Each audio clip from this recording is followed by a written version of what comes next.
Να μου λες, κύριε Περτικούνη. Τι? Πώς σε φάνηκε η ιδέα μου? Πολύ ωραία, πολύ ωραία. Αφού εγώ όταν σε πρώτο είδα δεν σε γνώρισα. Αυτό λέω κι εγώ. Εδώ δεν με γνώρισες εσύ που τέλος πάντων τόσα χρόνια συχάθηκες να με βλέπεις, όχι ο άλλος που μια στιγμή με είδε την ώρα που άνοιξε η πόρτα. Τι να προλάβει να δει μέσα στη φασαρία. Είδε έναν άνθρωπο φρισκοξυρισμένον με κάτι μαγούλες λαμπίκου. Άντε τώρα να σκεφτεί από τη μια μέρα στην άλλη ότι έγινα πατριάρχης Ιερουσαλήμων. Πονηρός ο σκύλος αυτός, αλλά πονηρός κι εγώ, κύριε Περτικούνη μου. Να σου πω, εμένα τον ετρώμαξε το μάτι μου. Το δικό μου. Και δεν μπορώ να καταλάβω πού με ξετρύπωσε το σκυλί. Καλά, τέλος πάντων, σε εκείνο το ξενοδοχείο, εκείνο το μεσημέρι του άπησε εσύ. Το βράδυ πως με ανακάλυψε εκεί στο Ρέα, πώς το λένε. Γι' αυτό σου λέω, μη βγεις από εδώ. Δεν είπαμε τελευταία στιγμή. Για τα γάσια. Ένα μέτρο, παιδί μου. Εσύ, Θωμά. Μη λες ονόματα. Ένα γλυκύβρα στο εμένα με φέρνεις, παιδί μου, βρασμένον πολύ.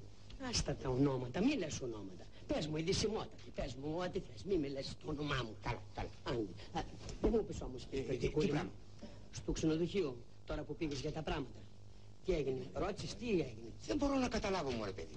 Αστείο λέει ήταν. Ένα παιδάκι λέει, έπαιζε. Παιδάκι, σε ταμάς. Έτσι μου είπε αυτός. Και έχεις δει παιδάκι, κύριε Περτικούνη, μου να πες με μητραλιοβόλο?